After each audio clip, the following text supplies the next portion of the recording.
غرباء غرباء غرباء غرباء غرباء غرباء غرباء غرباء.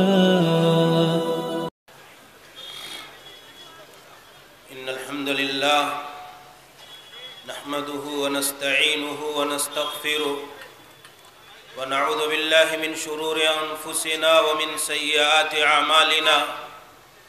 من يهده الله فلا مضل له ومن يضلل فلا هادي له، وأشهد أن لا إله إلا الله وحده لا شريك له، وأشهد أن محمدًا عبده ورسوله.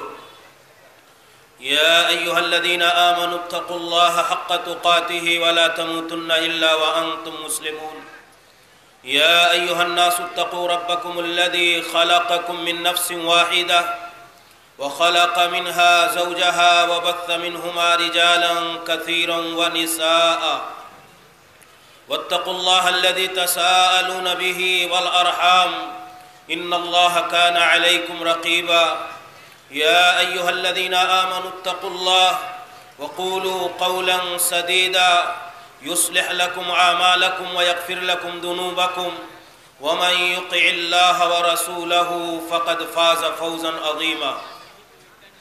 أما بعد، فإن خير الحديث كتاب الله، وخير الهدي هدي محمد صلى الله عليه وسلم، وشر الأمور محدثاتها، وكل محدثة بدعة، وكل بدعة ضلالة، وكل ضلالة في النار.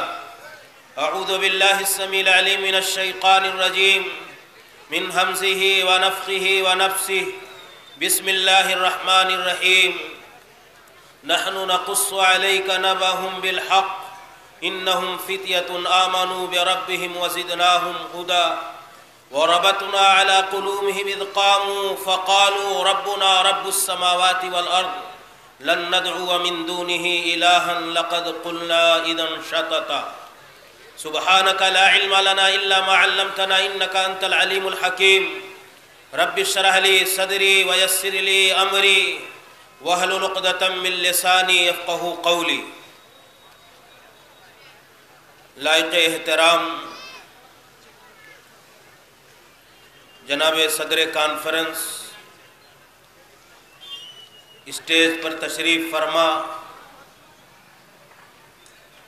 قابل قدر حضرات علماء کرام، بزرگان دین، زندہ دل نوجوان ساتھیوں، ممتا سے لبریز اسلامی رشتے کی ماں اور بہنوں، پیارے بچوں، عزیزوں، میں آج کی اس عظیم الشان اصلاح امت کانفرنس کے ذمہ داران اور انتظامیہ کمیٹی کا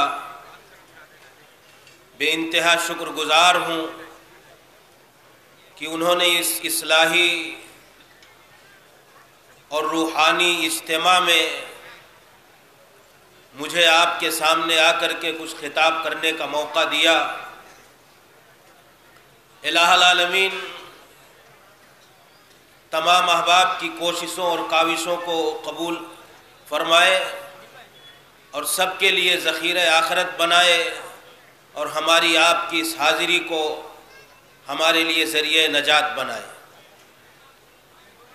دینی بھائیوں، محترم بزرگوں، نوجوان ساتھیوں، آپ نے سنا کہ میرا موضوع خطاب اور اس کا جو محور اور مرکز اور اس کے جو اصل مخاطب ہیں ہمارے نوجوان اخوان اور برادران ہیں۔ دینی بھائیوں، میں اس موضوع کے حوالے سے دو تین بنیادی نکات پر گفتگو کرنا چاہوں گا۔ پہلی چیز کہ جوانی اور یہ جوانی کا مرحلہ، یہ مرحلہ شباب، یہ انسانی زندگی کا سب سے قیمتی اور بیش بہا مرحلہ۔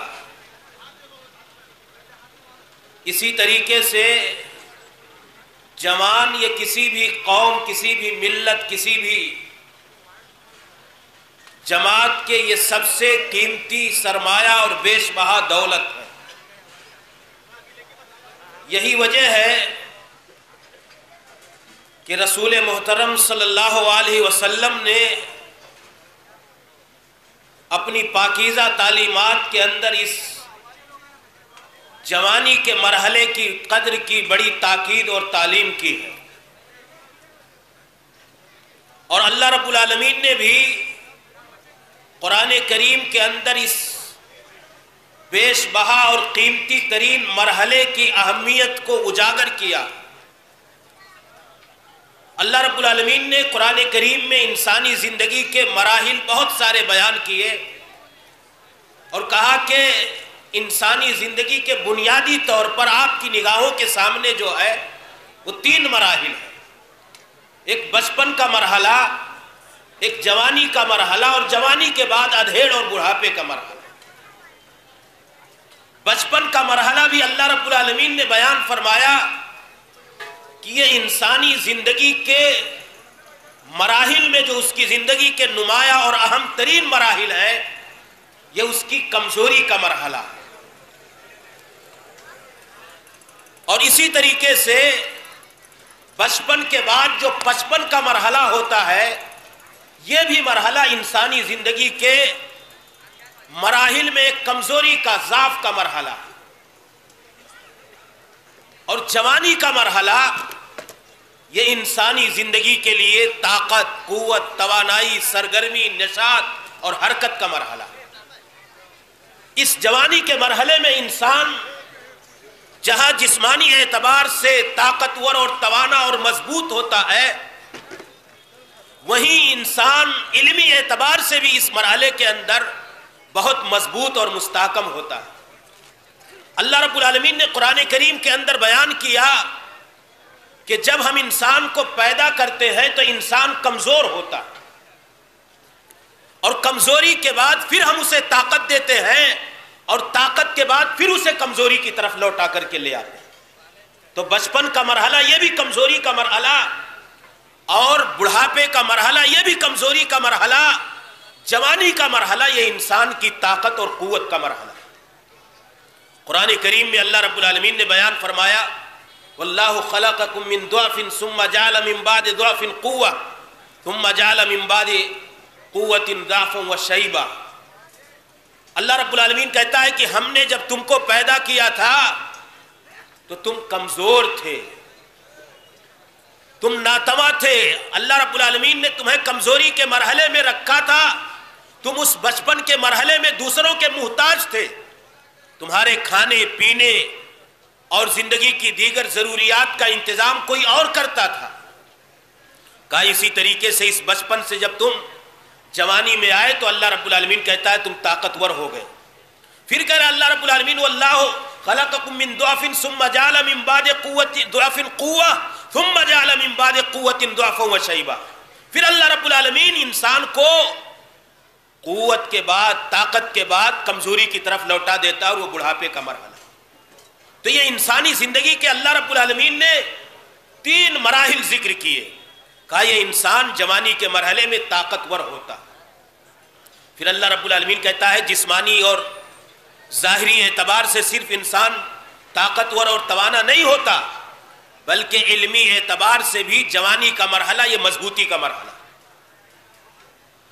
جوانی کے مرحلے میں انسان علمی، عقلی اور ذہنی اعتبار سے مضبوط ہوتا ہے، اور بڑھاپے کے مرحلے میں کمزور ہو جاتا ہے، اور اسی طریقے سے بچپن کے مرحلے میں بھی وہ انسان کچھ نہیں جانتا ہے، جاہل ہوتا ہے۔ اللہ رب العالمین کہتا ہے کہ واللہ اخرجکم من بطون امہاتکم لا تعلمون شیئا۔ اللہ نے جب تمہیں تمہاری ماؤں کے پیٹ سے روئے زمین پر وجود بخشا تو تمہیں کسی چیز کا علم نہیں تھا۔ اللہ رب العالمین کہہ رہا ہے کہ اللہ رب العالمین نے جب اس روئے زمین پر تمہیں وجود بخشا تھا، تم اپنی ماؤں کے پیٹ سے روئے زمین پر آئے تھے، تو کہا واللہ اخرجکم من بطون امہاتکم لا تعلمون شیئا، کوئی چیز تم نہیں جانتے تھے، کسی چیز کا علم نہیں تھا، لیکن سیکھتے سیکھتے جوانی کے مرحلے میں ایک علم کا ذخیرہ تمہارے پاس جمع ہو جاتا ہے۔ پھر اللہ رب العالمین کہتا ہے کہ بڑھاپے میں بھی انسان علمی اعتبار سے کمزور ہو جاتا ہے۔ جو بوڑھے ہیں آپ ان سے پوچھئے، ان کا ذہن کمزور ہو جاتا، جو جوانی میں علم حاصل کرنے کا جذبہ اور علمی اعتبار سے استحکام اور مضبوطی تھی، وہ ساری چیزیں وہ انسان اس اعتبار سے کمزور ہو جاتا ہے۔ اللہ رب العالمین کہتا ہے وَمِنْكُمْ مَنْ يُرَدُّ إِلَىٰ أَرْذَلِ الْعُمَرِ لِكَيْ لَا يَعْلَمَ بَعْدَ عِلْمٍ شَيْئًا، کہ انسان کچھ لوگوں کو اللہ رب العالمین دنیا میں جوانی اور بڑھاپے سے پہلے موت دے دیتا ہے، اور بعض لوگ بڑھاپے کی ارذل عمر کی تک پہنچتے ہیں، جاتے ہیں، کہ لِكَيْ لَا يَعْلَمَ بَعْدَ عِلْمٍ شَيْئًا، ہاں وہ علمی اعتبار سے کچھ ایسا ہوتا ہے کہ اللہ رب العالمین ان کو کمزور کر دیتا ہے۔ تو میرے بھائیوں، کہنے کا مطلب یہ ہے کہ یہ انسانی زندگی کے جو مراحل ہیں، یہ جوانی کا مرحلہ، یہ انسانی زندگی کی قوت، نشاط اور سرگرمی اور حرکت کا مرحلہ۔ یہی وجہ ہے کہ آپ دیکھیے نبی محترم صلی اللہ علیہ وسلم نے علمی اعتبار سے انسان مضبوط ہوتا، تو یہ اس مرحلے کی یہی وجہ ہے کہ آپ اللہ کے نبی صلی اللہ علیہ وسلم ایک حدیث کے اندر بیان کرتے، آپ نے سنا ہوگا کہ اغتنم خمسا قبل خمس، 5 چیزوں کو 5 چیزوں سے پہلے غنیمت سمجھیے۔ 2 چیزیں اس میں سے میں ذکر کرتا ہوں، میں پوری تفصیل حدیث کی نہیں ذکر کروں گا، کہا اس میں اللہ کے نبی نے دوسری بات، دو باتیں کیا کہیں، حیاتک قبل موتک و شبابک قبل حرمک۔ 3 چیزیں اور اللہ کے نبی صلی اللہ علیہ وسلم نے بیان فرمائی، کہا کہ اپنی زندگی کو اپنی موت سے پہلے غنیمت سمجھو۔ غنیمت سمجھنے کا معنی کیا ہے کہ اس کا صحیح یوز کر لو، صحیح استعمال کر لو، ہاں اس کو ضائع اور برباد نہ کرو، بعد میں تمہیں ندامت اور شرمندگی کے آنسو نہ بہانے پڑے۔ کہا اپنی زندگی کو اپنی موت سے پہلے غنیمت سمجھو، یعنی اس کا جائز استعمال کر لو، اللہ کی مرضی، خوشنودی، طاعت اور ریاضت اور بندگی کے کاموں میں اس کو لگاؤ، یہ تمہاری ذمہ داری ہونی چاہیے۔ پھر اللہ کے نبی نے کیا کہا، وَشَبَابَكَ قَبْلَ حَرِمِكَ، اپنی جوانی کو اپنی بڑھاپے سے پہلے غنیمت سمجھو۔ میں ایک سوال کرنا چاہتا ہوں آپ سے کہ کیا زندگی کے اندر جوانی داخل نہیں ہے؟ حیاتک قبل موتک کہہ دیتے اللہ کے نبی، تو کیا یہ بات کافی نہیں تھی؟ پوری زندگی کے لیے اس میں جوانی بھی داخل تھی۔ کیا حیات کے اندر جوانی داخل نہیں ہے؟ مجھے اس سوال کا جواب دیجیے۔ حیات کا معنی یہ ہے کہ پیدائش سے لے کر کے وفات تک کی پوری زندگی اس کے اندر داخل، لیکن اللہ کے نبی صلی اللہ علیہ وسلم الگ سے جوانی کے مرحلے کا تذکرہ کیوں کر رہے ہیں؟ اس لیے کہ اسی جوانی کے مرحلے میں انسان عمومی طور پر بھٹک جاتا ہے، گمراہی کے راستے پر چلا جاتا ہے، اور یہی جوانی کا مرحلہ انسانی زندگی کا سب سے بیش قیمتی اور سب سے اہم ترین مرحلہ ہے، یہی اس کی زندگی کے مستقبل کا رخ طے کرتا ہے۔ اس لیے انسان کو چاہیے کہ پوری زندگی سراپا تو قابل غنیمت ہے ہی نہ، اس کے ساتھ ساتھ جوانی کا مرحلہ خصوصی طور پر اللہ کے نبی نے کہا کہ انسان کے لیے قابل توجہ ہے، اس لیے اس کی قدر ہونی چاہیے۔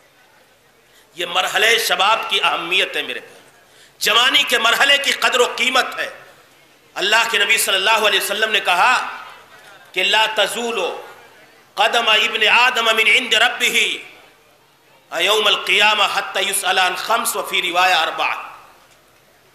بعض روایتوں کے اندر آیا 4 چیزیں، بعض روایتوں کے اندر آیا 5 چیزیں۔ کہا قیامت کے دن بندے سے جب تک 4 یا 5 چیزوں کے بارے میں سوال نہیں کیا جائے گا، ہاں اس کے سوال کے جواب وہ نہیں دے دے گا، اس کے دونوں قدم وہاں سے ہٹ نہیں سکتے۔ یہ زندگی میں اللہ کے نبی نے بتا دیا غنیمت سمجھو، اور کہا کہ مرنے کے بعد اللہ کے یہاں پورے مجمع خلائق کے درمیان جو تم سے سوال ہوگا، کہا کئی ایک سوال ہوں گے، ہاں ان سوالوں میں سے 4 سوالوں کے بارے میں اگر انسان سے پوچھ نہیں لیا گیا، کہا تب تک ان سوالوں کا جواب نہیں دے دے گا، وہ اپنی جگہ سے ہٹ نہیں سکتا۔ اللہ کے نبی صلی اللہ علیہ وسلم نے فرمایا کہ وہ سوالات کیا ہوں گے، ان عمرہ فیما ابنا، کہا کہ انسان سے پوچھا جائے گا کہ بھائی تم نے اپنی زندگی کہاں لگائی، کہاں گوائی، کہاں گزارا، دین کی سربلندی کے لیے، اللہ کے دین کے کام کے لیے، اللہ رب العالمین کی مرضی اور خوشنودی حاصل کرنے کے لیے، یا اپنی چاہت اور لائف انجوائمنٹ کے لیے کس لیے تم نے زندگی لگائی؟ کہا انسان سے اس کی پوری عمر کے بارے میں اللہ رب العالمین سوال کرے گا۔ یہاں رک کر کے میرے ایک سوال کا جواب آپ دیں کہ کیا اللہ کے نبی پھر دوسرا کیا کہہ رہے ہیں؟ دوسرا سوال کیا ہوگا؟ ان شبابہ فیما افنا، انسان سے اس کی جوانی کے بارے میں پوچھا جائے گا کہ کہاں لگایا تم نے؟ بتائیے مجھے کہ کیا اس عمر کے اندر جوانی کا مرحلہ داخل نہیں ہے؟ اس عمر کے اندر جوانی کا مرحلہ داخل ہے، لیکن اسپیشلی میرے نوجوانوں، خصوصی طور پہ ایک بندے سے اللہ رب العالمین کے ہاں اس سے سوال کیا جائے گا کہ یہ جوانی جس کے اندر تمہیں اللہ رب العالمین نے طاقت دی تھی، قوت دی تھی، حرکت اور نشاط کا مرحلہ دیا تھا، تمہیں کچھ کرنے کے لیے اللہ رب العالمین نے صلاحیت اور جذبات دیے تھے، تم نے اس جوانی کے مرحلے کو اللہ رب العالمین کے کاموں میں یا اللہ کی مرضی کے خلاف کاموں میں گزارا ہے؟ بندے سے اس کے بارے میں سوال کیا جائے۔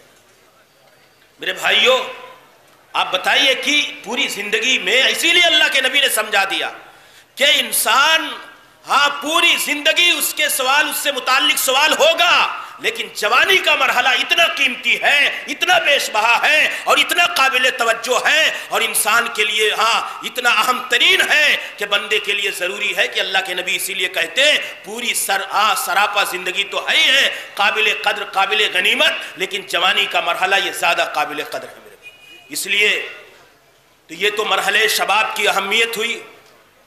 اسی طریقے سے جوانی، یہ جو ہماری جوانی ہے، طاقت ہے، اور جوان یہ کسی بھی امت کا، کسی بھی قوم کا، کسی بھی جماعت کا سب سے بیش قیمتی مرحلہ۔ میرے بھائیوں، یہی وجہ ہے آپ پوری تاریخ گواہ ہے، دنیا میں کوئی بھی انقلاب آیا ہو، چاہے وہ تعمیری ہو یا تخریبی، سارے انقلابات یہ نوجوانوں کے مرہون منت رہے ہیں، نوجوانوں کا نمایاں رول رہا ہے، اور نوجوانی یہ مرحلہ ایسا ہے کہ اس مرحلے کے اندر انسان کے اندر ایک جذبہ ہوتا ہے، ایک امنگ ہوتا ہے، ایک تڑپ اور ایک لگن اور ایک صلاحیت ہوتی ہے، قوت ہوتی ہے، ایک حرکت ہوتی ہے، ایک نشاط اور سرگرمی کا مرحلہ ہے۔ بندہ اس مرحلے کے اندر صحیح اور اچھی چیزیں یا غلط چیزیں جو اس کو اچھی لگتی ہیں ان کو جلدی تسلیم کر لیتا ہے، قبول کر لیتا ہے۔ یہی وجہ ہے کہ آج پوری دنیا، میرے بھائیوں دیکھیے، نوجوانوں کے پیچھے پڑی ہوئی، پوری دنیا نے اس حقیقت کا اعتراف کیا کہ کسی بھی قوم کا سب سے اصل ترین اور بیش بہا سرمایہ اس قوم کے، اس جماعت کے، اس ملت کے نوجوان ہوتے ہیں۔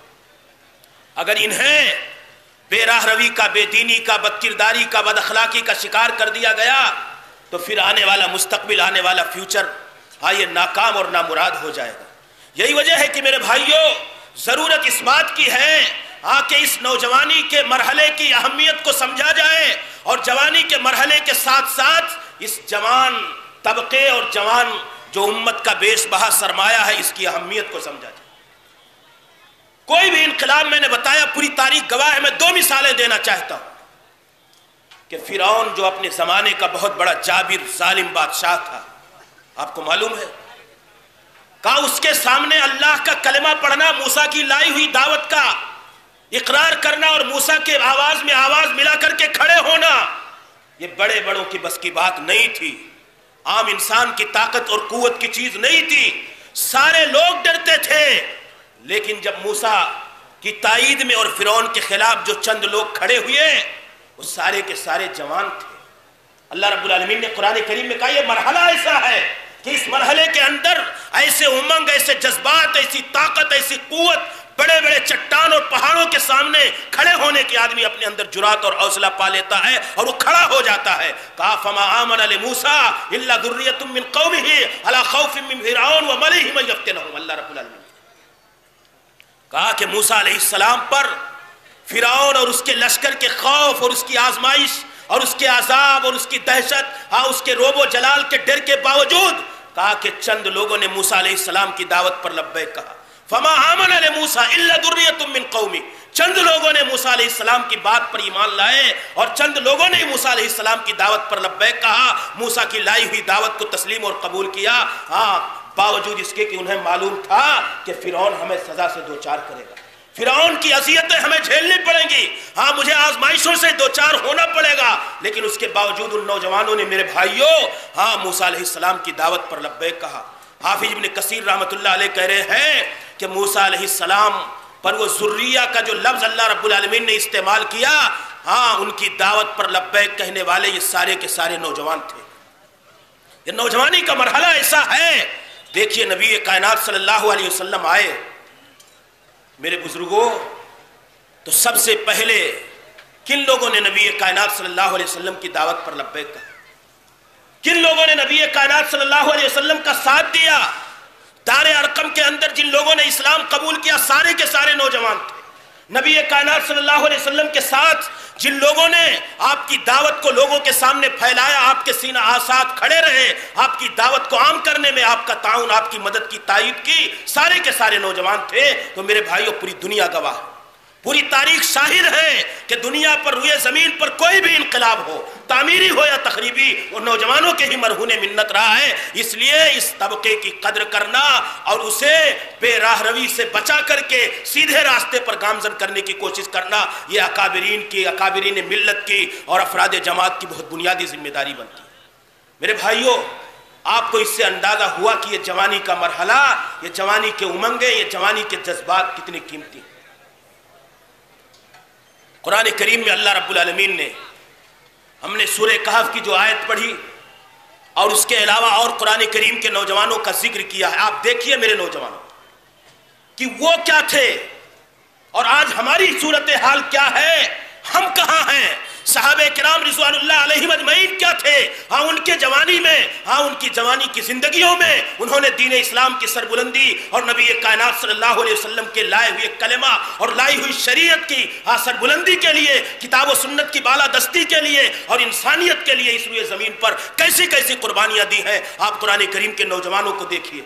میں نے سورہ کہف کی جو آیات پڑھی آپ کے سامنے، اللہ رب العالمین کہہ رہا ہے نحن نقص علیک نبأہم بالحق انہم فتیۃ آمنوا وربہم انہم فتیۃ آمنوا بربہم وزدناہم ہدی۔ کہا کہ ہم آپ کے اوپر اللہ کے نبی چند نوجوانوں کا قصہ بہت سچائی کے ساتھ بیان کر۔ کہا یہ اللہ والے تھے جو اپنے رب پر ایمان لے آئے، انہم فتیۃ آمنوا بربہم وزدناہم ہدی۔ کہا جب یہ ایمان لے آئے تو ہم نے ان کی ہدایت میں اور ان کے دین پرستی میں، اللہ رب العالمین نے کہا ہم نے مزید انہیں قوت اور حوصلہ عطا فرمایا اور ہدایت میں اور اللہ رب العالمین نے برکت ڈال دی۔ کہا کہ یہ چند نوجوان تھے، اذ قاموا فقالوا ربنا رب السماوات والارض۔ کہا ان کے زمانے کا بادشاہ بت پرستی کی دعوت دیتا تھا، اللہ واحد کے خلاف بتوں کے آگے سجدہ ریز ہونے کا حکم دیتا تھا، آرڈر کرتا تھا، اور اللہ واحد کے ساتھ ساتھ دوسروں کے سامنے اپنی اس جبین نیاز کو خم کرنے پر مجبور کرتا تھا۔ لیکن انہوں نے کہا نہیں، فقالوا ربنا رب السماوات والارض لن ندعو من دونہ الہا لقد قلنا اذا شططا۔ کہا کہ ہمارا رب زمین و آسمان کا رب ہے، ہمارا رب اس کائنات کا رب ہے، ہمارا رب سات و آسمان کا رب ہے، اس زمین کا پالنہار اور پروردگار ہے۔ ہم رب کائنات کے ساتھ کسی اور کو نہیں پکار سکتے، کسی اور کی عبادت نہیں کر سکتے، کسی اور کے سامنے اپنے جبین نیاز کو خم نہیں کر سکتے، یہ ہمارے بس کی بات نہیں ہے۔ اگر ہم نے اللہ کے ساتھ ساتھ کسی اور کو پکارا، کسی اور کو عبادت کی، کسی اور کے سامنے سجدہ ریز ہوئے تو یہ بہت بڑی بات ہو جائے گی، بہت ظالمانہ اور مجرمانہ حرکت ہو جائے گی ہماری طرف سے۔ ہم ایسا کرنے والے نہیں ہیں۔ یہ اللہ رب العالمین نے قرآن کریم میں ان نوجوانوں کے قصے کو ذکر کیا اور کہا یاد کرو میرے نوجوانوں، یہ تمہارے لیے نمونہ عمل ہیں، یہ تمہارے لیے مشعل راہ ہیں کہ اللہ کی توحید کی خاطر انہوں نے بادشاہ وقت سے مقابلہ کیا، بادشاہ وقت کی سزاؤں اور آزمائشوں کو جھیلا۔ آپ بتائیے، قرآن کریم میں اللہ رب العالمین نے حضرت ابراہیم علیہ السلام کا ذکر کیا۔ میرے نوجوانوں پڑھتے ہو، یہ قرآنی نوجوان ہیں۔ کہا کہ جو بڑے بڑے معبودان باطلہ ان کی بستی میں لگے ہوئے تھے، سارے بتوں کو توڑ کر کے لے جا کر کے بڑے بت کے اندر کلہاڑی اس کے گردن میں لٹکا دیا۔ اتنا تو سنا ہوگا۔ حضرت ابراہیم علیہ السلام نے جب یہ کارنامہ انجام دیا، کیا تھے میرے نوجوانوں، کیا تھے؟ وقالوا سمعنا فتى يذكرهم يقال له ابراہیم۔ کا ایک نوجوان ہے اس بستی کا جس کا نام ابراہیم ہے، اس نوجوان نے آ کر کے یہ ہمارے معبودان باطلہ کا حاصل کیا ہے، ہمارے معبودوں کو توڑ کر کے لا کر کے ادھر ادھر پھینک دیا ہے۔ ایک نوجوان ہے، قالوا سمعنا فتى يذكرهم يقال له ابراہیم، جسے ابراہیم کہا جاتا تھا۔ حضرت یوسف علیہ السلام، عزیز مصر کی بیوی نے دعوت گناہ دیا، بدکاری اور زناکاری نعوذ باللہ ایسے جرم کے لیے انہیں مجبور کیا، لیکن یوسف ابن یعقوب علیہ الصلاۃ والتسلیم عزیز مصر کے دباؤ میں، اس کی بیوی کے دباؤ میں نہیں آئے، اپنے عبت و آبرو کی حفاظت کی، اللہ رب العالمین کی رضامندی اور خوشنودی کی خاطر وہ اس وقت کی طاقت اور پاور کے سامنے نہیں جھکے۔ مفسرین لکھتے ہیں کہ ایک نوجوان جن بنیادوں پر غلط کاری کا ارتکاب کر سکتا ہے، سارے کے سارے اسباب یوسف علیہ السلام کے پاس موجود تھے، اس وقت ساری چیزیں موجود تھیں، لیکن کہا نہیں، قید و بند کی زندگی کو گوارا کر لیا، رب کائنات کی مرضی کے خلاف نہیں آئے، جیل کے سلاخوں میں ڈال دیا گیا، اور جیل کے سلاخوں میں جا کر کے پھر بھی انہوں نے اللہ کی توحید کا دامن نہیں چھوڑا۔ میرے نوجوان، اللہ رب العالمین کی دعوت کا دامن نہیں چھوڑا، توحید کی طرف بلانے کا دامن نہیں چھوڑا، اور رب کائنات کی طرف بلاتے رہے۔ اللہ رب العالمین نے ذکر کیا اور کہا کہ یوسف نے کہا یا صاحب السجن ارباب متفرقون خیر ام اللہ الواحد القہار، کہ اے اس قید کے مالکو، اے داروغہ، اے لوگو، اے مالکو، اے اصحاب یا سجن، سارے کے ساروں کو مخاطب کر کے کہا یا صاحب السجن ارباب متفرقون خیر، یہ الگ الگ معبودوں جن کی تم پوجا کرتے ہو، جن کی تم بندگی کرتے ہو، جن کی تم پرستش کرتے ہو، کہا یہ تمہارے لیے بہتر ہیں ام اللہ الواحد القہار، یا ایک اللہ تمہارے لیے بہتر ہے۔ یہ قید خانے کے اندر یوسف علیہ السلام کی دعوت تھی، توحید کی طرف انہوں نے بلایا، باوجود اس کے کہ انہیں قید و بند کی زندگی جھیلنی پڑ۔ میرے بھائیو، یہ نوجوان تھے، قرآن کریم کے نوجوان تھے۔ حضرت ابراہیم کے بیٹے اسماعیل ذبیح اللہ، سنتے ان کی سنت زندہ کر دیتے، قرآن کریم میں پڑھتے ان کا نام۔ اسماعیل علیہ السلام جب اللہ رب العالمین نے انہیں بڑا کر دیا، جوان کر دیا، جوانی کی دہلیز پر قدم رکھنے لگے، آپ کے والد گرامی ابراہیم خلیل اللہ آ کر کے کہتے ہیں یا بنی انی ارا فی المنام انی اذبحک فانظر ماذا تری، اے بیٹے میں نے خواب میں دیکھا ہے کہ میں تمہیں راہ خدا میں ذبح کر رہا ہوں، انی ارا فی المنام انی اذبحک فانظر ماذا تری، تمہاری رائے کیا ہے، تمہارا نظریہ کیا ہے، تم کیا کہہ رہے ہو؟ کہا یا ابت افعل ما تؤمر ستجدنی انشاءاللہ من الصابرین، اے ابو جان آپ کر ڈالیے جو کرنا ہے آپ کو، انشاءاللہ آپ مجھے صبر کرنے والوں میں سے پائیں گے۔ یہ بیٹے اس کے بعد اپنے آپ کو اللہ کے سامنے اپنے آپ کو ذبح کرنے کے لیے پیش کر دیا، سر تسلیم خم کر دیا۔ میرے بھائیوں، قرآن کریم میں یہ کب ہوا؟ فلما بلغ معہ السعی، جب وہ دوڑنے لگے تو اس وقت انہوں نے یہ چیز پیش کی۔ اس کے بعد کیا کہا آپ دیکھیے، اس میں غور کیجئے۔ حضرت ابراہیم علیہ السلام آ کر کے کہتے ہیں یا بنیا، اے پیارے بیٹے، اے پیارے بیٹے، انی ارا فی المنام، میں خواب میں دیکھ رہا ہوں۔ بیٹے کو کیسے پتا؟ بیٹے نے پوچھا، قرآن نے ذکر کیا ہے کہ ابو جان آپ خواب میں دیکھ رہے ہیں اور مجھے اللہ کے راستے میں ذبح کر دیں گے؟ پوچھا انہوں نے؟ نہیں پوچھا۔ بولتے کیا ہے ابراہیم علیہ السلام؟ یا بنیا، یہ عربی زبان کا سب سے پیارا اور نلولا اسلوب ہے، کہا اے پیارے بیٹے، یہ سب سے اچھا انداز انہوں نے اختیار کیا۔ جواب میں بیٹا باپ کو کیا کہتا ہے؟ یا ابتی، اے ابو جان۔ جیسے آپ بیٹے سے برتاؤ کریں گے، بیٹے کا ریاکشن اور رد عمل اسی طرح آئے گا۔ باپ کہہ رہا یا بنیا، اے پیارے بیٹے، بیٹا کہہ رہا یا ابتی، اے پیارے ابو جان۔ دونوں کا آپس میں کتنا تال میل ہے۔ بیٹے نے ابو جان سے پوچھا نہیں کہ خواب کی بنا پر مجھے ذبح کر دیں گے، اللہ کے راستے میں قربان کر دیں گے، نہیں، اسی کو علامہ اقبال نے ذکر کیا۔ یہ فیضان نظر تھا، یہ مکتب کی کرامت تھی، سکھائے کس نے اسماعیل کو آداب فرزند؟ بیٹا پوچھتا نہیں ہے کہ ابو جان آپ بتائیے، مجھے اللہ تعالیٰ نے خواب میں آپ کو دکھایا اور میری جان آپ پیش کرنے جا رہے ہیں۔ نہیں، ابراہیم علیہ السلام کہ اس بیٹے کو، لخت جگر کو، نور نظر کو یہ معلوم تھا کہ میرا باپ نبی ہے، میرا باپ اللہ کا پیغامبر ہے، اور اللہ رب العالمین کے نبی کا خواب سچا ہوتا ہے، اس لیے انہیں پوچھنے کی کوئی ضرورت محسوس نہیں ہوئی اور انہوں نے جان لیا۔ اسی کو علامہ اقبال نے کہا کہ اتنا تربیت یافتہ لڑکا کس طرح سے باپ کے سارے معاملات کو سمجھتا ہے اور اپنے آپ کو راضی کر کے اللہ کی بارگاہ میں پیش کر رہا ہے. وہی اللہ، یہ فیضان نظر تھا یا مکتب کی کرامت تھی. سکھائے کس نے اسماعیل کو آداب فرض؟ میرے بھائیوں، یہ تو قرآن کریم کے نوجوان تھے.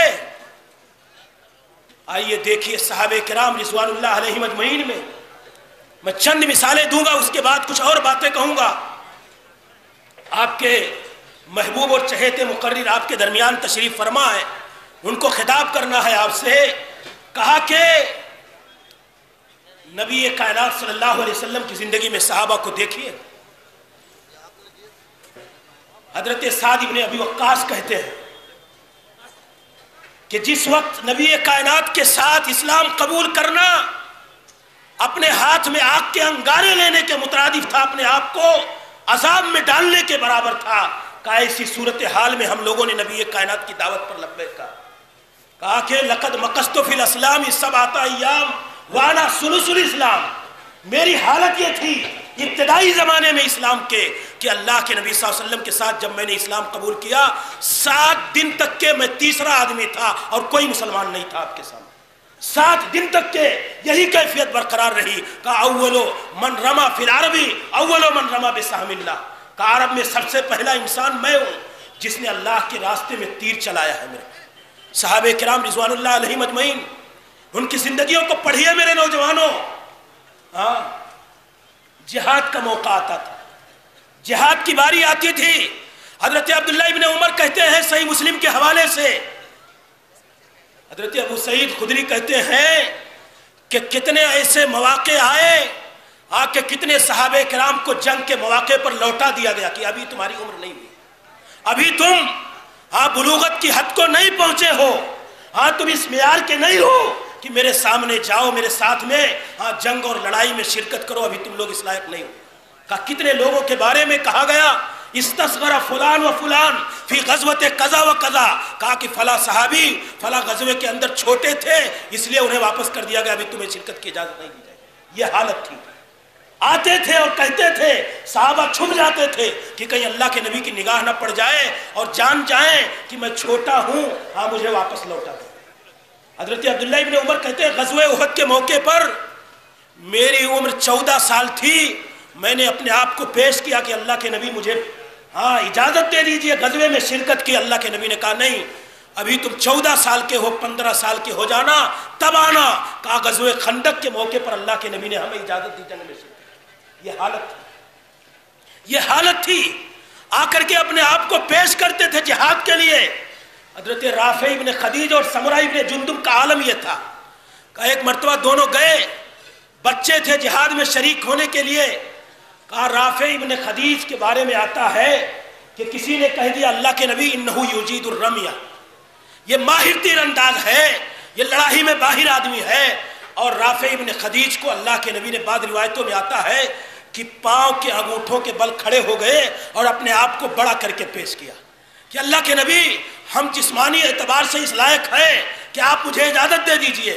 کہا کہ رافع ابن خدیج کے بارے میں کسی نے تائید کر دی اور بعض روایتوں میں آیا پنجے کے بل کھڑے ہو گئے. بڑا ثابت کرنے کے لیے کہا اللہ کے نبی نے اجازت دے دی، جاؤ جاؤ شریک ہو جاؤ.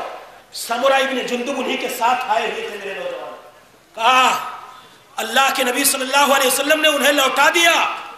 سمرہ ابن جندب جا کر کے رونے لگے اپنے والد محترم سے کہ ابو جان رافع کو تو اجازت مل گئی، مجھے اجازت نہیں ملی جنگ میں جانے کی. یہ حالت. آج کس لیے اجازت مانگی جاتی ہے؟ 31 منانے کا موقع ملا نہیں ملا، پھلا میرے دوست کو تو اجازت مل گئی مجھے نہیں ملی ہے.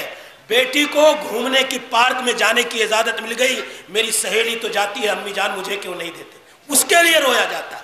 میری بہنیں اس کے لیے روتی ہیں، میرے نوجوان اس کے لیے روتے ہیں بے حیائی اور بدکاری کے اڈوں پر جانے کے. وہ صحابہ تھے میرے نوجوانوں، آ کر کے روتے تھے کہ مجھے جہاد میں جانے کی اجازت دے دیجیے. کہا سمرہ آئے رونے لگے، ان کو بھی اللہ کے نبی نے اجازت دے دی میرے نوجوان. کہا دونوں چلے گئے، خوش ہو گئے. کتنے صحابہ ہیں، مثالیں پیش کرنے کا موقع نہیں ہے میرے. یہ تو جہاد میں شرکت کی تھی. ابھی آپ نے سنا حضرت عبد الرحمن ابن عوف کہتے ہیں کہ غزوہ بدر کے موقع پر میں نے دیکھا تو میرے بغل میں 2 چھوٹے چھوٹے بچے ہیں. میں ڈر گیا، کاش کہ میں بڑے بزرگوں کے بیچ میں ہوتا، کہیں کوئی آئے مجھے وار نہ کر دے، یہ بچے کیا کریں گے. ان دونوں نے کہا یا اے چچا جان اتعرف ابا جہل، ابو جہل کو آپ پہچانتے ہو کون ہے؟ کہا ارے بیٹے تم لوگ ابو جہل کو کیا کرو گے؟ ارے یہ چھوٹے چھوٹے لڑکے تم لوگ ابو جہل کو کیا کرو گے؟ کہا ہم نے سنا ہے. کون کہہ رہے ہیں؟ معاذ بن افرا اور معاذ بن عمرو بن جموح. کرے دونوں کہہ رہے ہیں، اور بعض روایتوں میں آیا معاذ اور معوذ. کہا دونوں نے کہا کہ ہم نے سنا ہے انہو یسب رسول اللہ، یہ نبی کائنات کی شان میں گستاخی کرتا ہے، آپ کو برا بھلا کہتا ہے. کہا ان دونوں نے ابو جہل کی گردن اڑا دی نبی کائنات کو گالی دینے کی بنا پر. یہ نوجوان تھے، نبی کائنات کی گستاخی گوارا نہیں تھی، یہ محبت تھی. عبداللہ ابن ابی رئیس المنافقین کا بیٹا، رئیس المنافقین تھا عبداللہ ابن ابی، اس کے بیٹے عبداللہ ان کا نام بھی تھا. کہ ایک مجلس میں بیٹھا ہوا تھا رئیس المنافقین، سردار منافقوں کا عبداللہ ابن ابی. نبی کائنات گزرے، انہوں آپ کے بارے میں گستاخانہ اور گستاخ آمیز کلمات اس نے کہہ ڈالے. کہا غبر علینا ابن ابی کبشہ، کہا ابن ابی کبشہ نے ہمارا ماحول غبار آلود کر دیا، خراب کر دیا. یہ نبی کائنات کے بارے میں اس نے کہا. کس نے کہا؟ عبداللہ کے باپ عبداللہ ابن ابی رئیس المنافقین نے. نبی سے کتنی محبت تھی میرے نوجوانوں. محبت کا پیمانہ ہمارے یہاں کیا ہے؟ کسی خاص موقع سے ہرے جھنڈے اٹھا لیا جائے اور بولا جائے رسول کا دامن نہیں چھوڑیں گے، بس یہی محبت ہے. چہرہ رسول کا نہیں، جذبات رسول کے نہیں، محبت رسول سے نہیں. عبداللہ جو عبداللہ ابن ابی کے بیٹے تھے، کہا جب انہوں نے سنا کہ اللہ کے نبی صلی اللہ علیہ وسلم کی شان اقدس میں اس نے گستاخی کے کلمات کہے، آپ کے بارے میں یہ کہا ہے، کہا یا رسول اللہ والذی اکرمک لئن شئت لاتیتک براسہ. اے امام انبیاء، اے سرتاج رسول، جس ذات نے آپ کو عزت دی ہے، اکرام دیا ہے، اعزاز بخشا ہے، آپ کے سر مبارک پر تاج نبوت رکھا ہے، اس ذات اطہر و اقدس کی قسم میں قسم کھا کر کے کہتا ہوں اگر آپ اجازت دیں تو میں اپنے باپ کا سر آپ کی بارگاہ میں لا کر کے رکھوں. یہ محبت تھی. کیا کیا تھا اس نے؟ گستاخی کیا تھا. کہا اللہ کے نبی اگر آپ کہیں تو لاتیتک براسہ، میں آپ کی خدمت میں اپنے باپ کا سر لا کر کے رکھ دیتا ہوں. آپ میرے لیے محبوب ہیں، میرا باپ میرے لیے محبوب نہیں ہے. اس نے گستاخی کیوں کی آپ کی؟ یہ حالت تھی میرے بزرگوں، نوجوانوں کی. عبادت کے بارے میں، جہاد کے بارے میں، علم حاصل کرنے کے بارے میں، قرآن کریم پڑھنے کے بارے میں عبداللہ ابن مسعود میرے بزرگوں، میرے ساتھیوں، میرے نوجوانوں کہتے ہیں ایک مرتبہ میں عقبہ ابن ابی معیط کی بکریاں چرایا کرتا تھا. اللہ کے رسول پہنچے، حضرت ابوبکر ساتھ میں تھے. کہا کہ اے غلام، اے بیٹے، کوئی بکری ہے، ہم لوگ بھوکے ہیں، پیاسے ہیں، لاؤ دودھ دو کر کے دے دو. عبداللہ ابن مسعود کیا کہتے ہیں میرے بھائیوں؟ عبداللہ ابن مسعود کہتے ہیں اللہ کے نبی ہم امین ہیں، امانت دار ہیں، مالک نہیں ہیں، ہمارے اختیار میں نہیں ہے کہ ہم آپ کو بکریوں کا دودھ دے دیں. یہ حالت تھی. سرتاج رسول ہے، ان کا سب سے بڑا محبوب ہے، کہا میرے لیے گوارا نہیں ہے اور ہم اس چیز کو جائز نہیں سمجھتے. اللہ کے نبی نے کہا، ابو بکر نے کہا کہ اے عبداللہ لاؤ ایک پتھر کا پیالہ لاؤ اور ایسی بکری بتاؤ جس بکری نے ابھی تک کسی نر جانور کا منہ نہ دیکھا. نبی کائنات نے اپنا ہاتھ پھیرا، اس بکری کے تھن سے دودھ نکالا، خود آپ نے پیا اور عبداللہ ابن مسعود نے بھی پیا. عبداللہ ابن مسعود کہتے ہیں کہ میں نے کہا اللہ کے نبی آپ مجھے سکھلا دیجئے وہ کون سی چیز ہے جسے پڑھ کر کے آپ نے اس بکری کے تھن سے دودھ نکالا. اللہ کے نبی نے کہا کہ اے غلام تم تو سیکھے اور سکھلائے ہوئے ہو، بڑے ہونہار ہو، ہاں تمہیں تو بڑی جانکاری ہے. کہا اخذت من فی رسول اللہ 70 سورہ، میں نے نبی کائنات کی زبان رسالت مار سے 70 سورتیں یاد کی ہے میرے بھائی. پوری جماعت. حضرت عبداللہ ابن مسعود صحابی رسول تھے. کہا کہ ایک مرتبہ ایک درخت پر چڑھ کر کے مسواک توڑنے لگے. قرآن کی اتنی مہارت تھی اور اللہ نے اس کے عوض میں اور بدلے میں اتنا مقام دیا تھا. درخت پر چڑھ کر کے مسواک توڑنے لگے. صحابہ کو وہ باریک پنڈلیاں نظر آنے لگی، ہنسنے لگے. کہا مما تضحکون، مما تضحکون، عبداللہ کی باریک پڈلیاں دیکھ کر کے ہنس رہے ہو؟ من دقت ساقی، باریک پڈلیاں دیکھ کر کے ہنس رہے ہو؟ کہا ہے میرے ساتھیو انہما لاثقل فی المیزان من احد، کہا قیامت کے دن انسان بھی تولا جائے گا، اور جب انسان کو تولا جائے گا تو عبداللہ ابن مسعود کی یہ دونوں باریک پڈلیاں احد پہاڑ سے زیادہ وزنی ہوں گی۔ احد پہاڑ سے کیوں؟ قرآن کریم سے شغف تھا، قرآن کریم سے محبت تھی، اس لیے نہیں آکے دیوانہ تھے دوسری تہذیب اور دوسرے کلچر اور ثقافت کے۔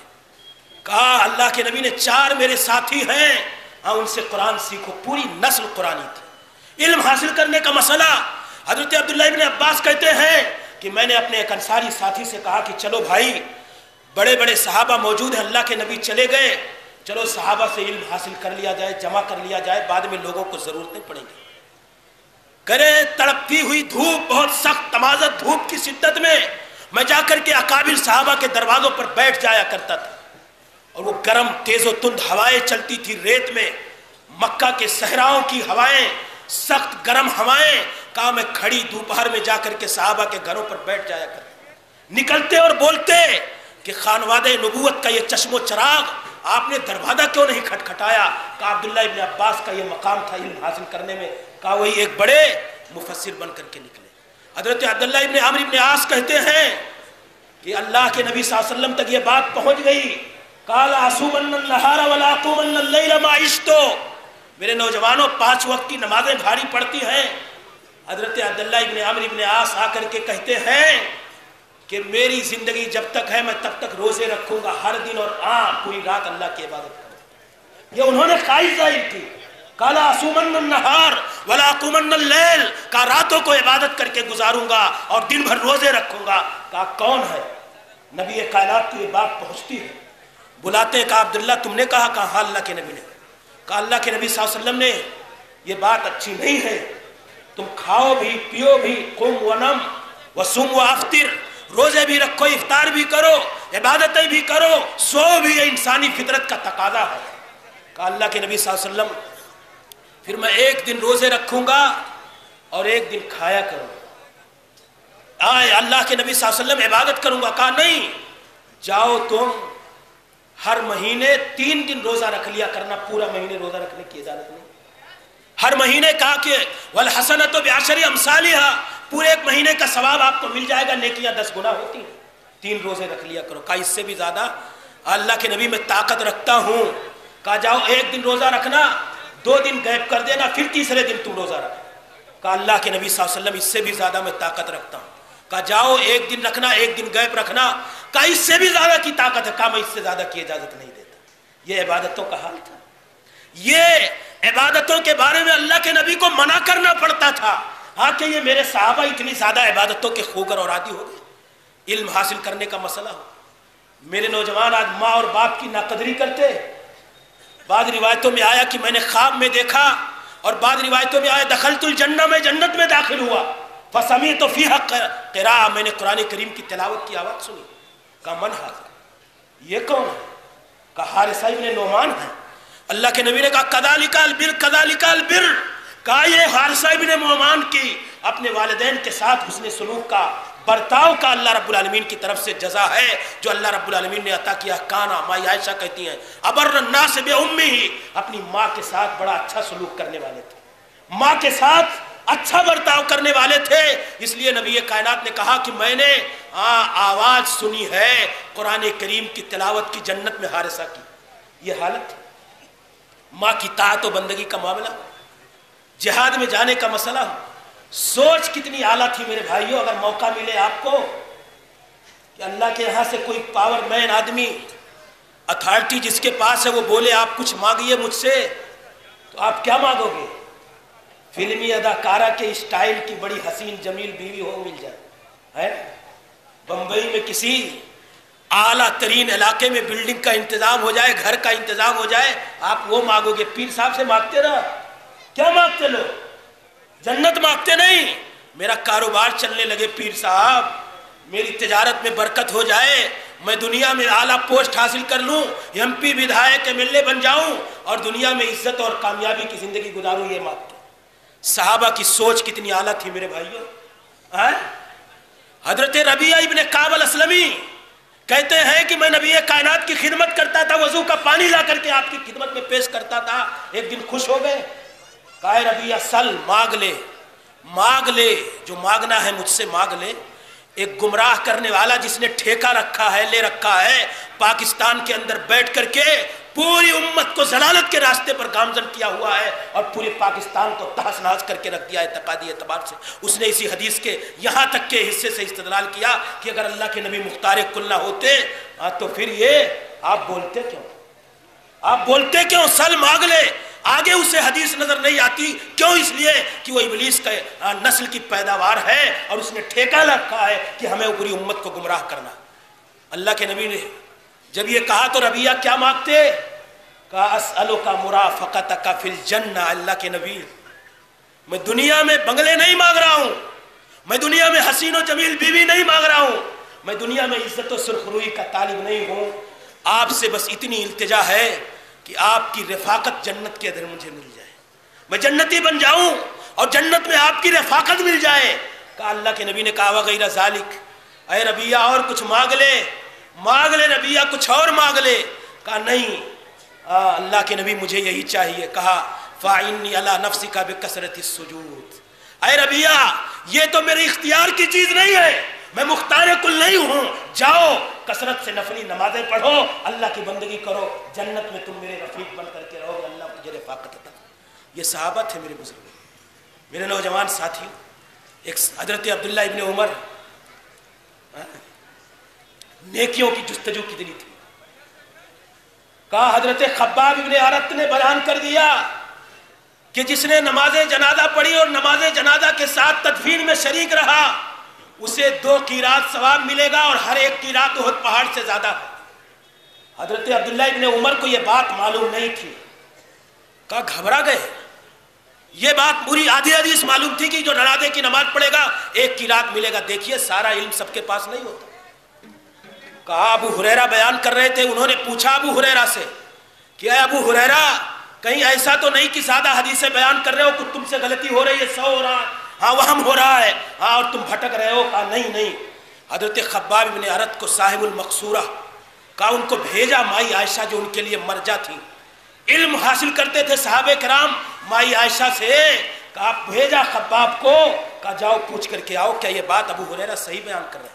کہا اتنی دیر اپنے ہاتھ میں مٹی لے کر کے ادھر ادھر ایسے گھما رہے تھے، ہاں الٹ پلٹ رہے تھے، بالکل عجیب کیفیت میں تھے کہ اتنا ثواب جنازے کی نماز پڑھے اور جنازے کی نماز کے بعد تدفین میں شریک رہے تو 2 قیرات ثواب عطا کرتا ہے.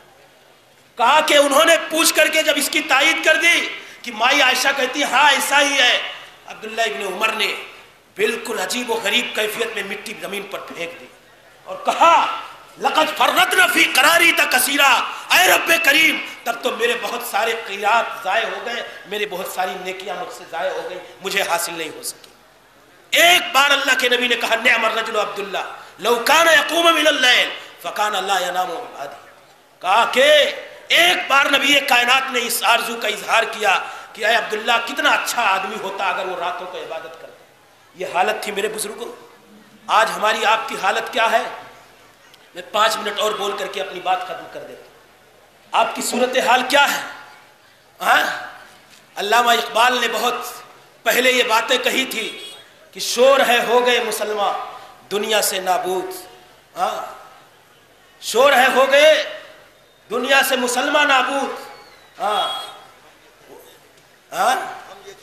ہم یہ کہتے ہیں کہ تھے بھی کہیں مسلم موجود، وضع میں تم ہو نصارہ تو تمدن میں ہنود.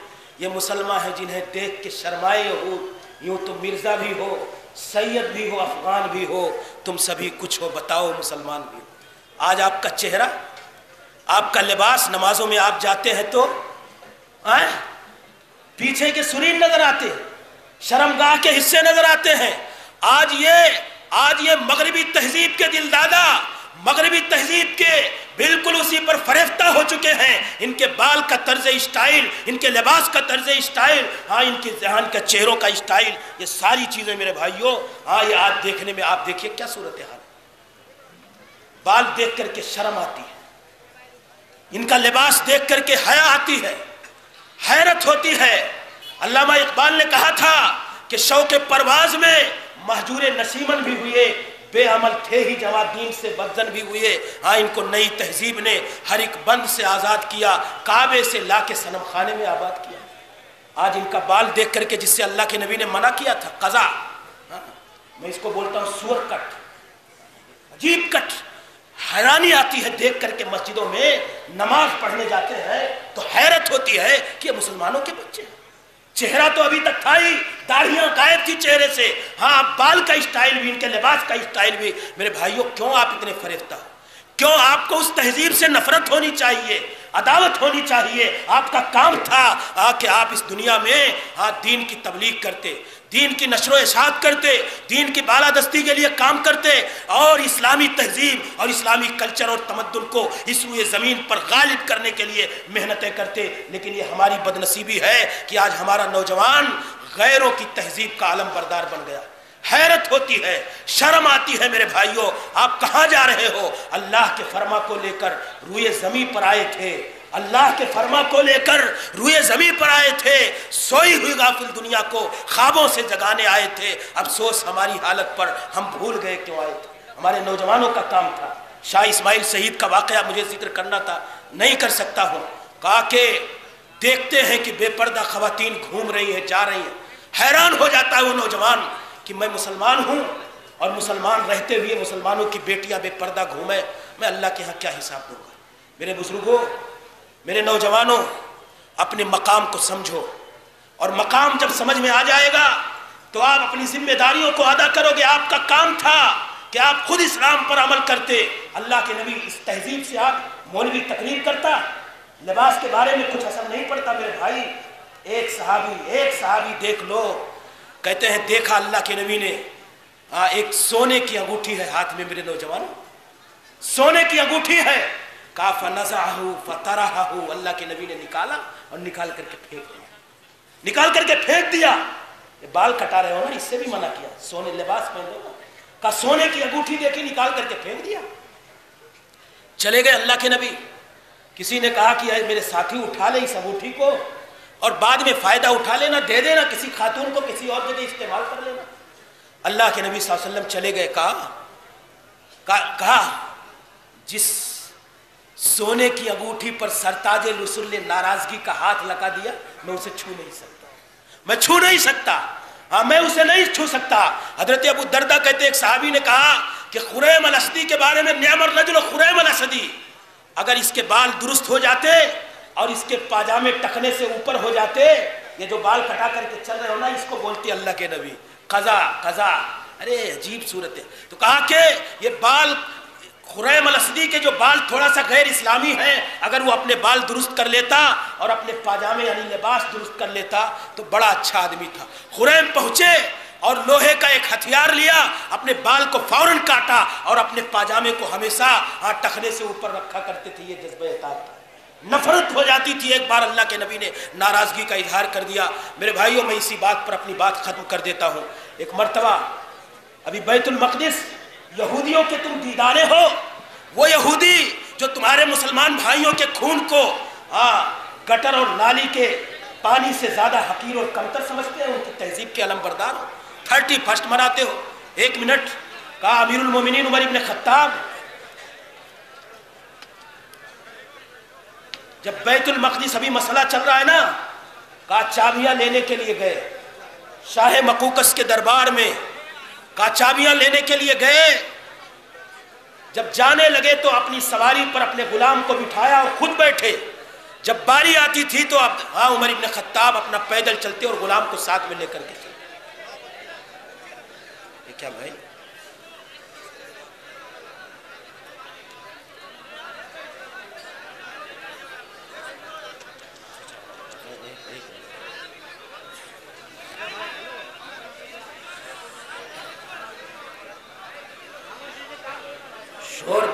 شور مت کیجئے، آرام سے بچھا کر کے بیٹھ جائیے، اور دوسرے لوگ ان کو کیوں دیکھ رہے ہیں؟ مجھ کو دیکھیے بھائی۔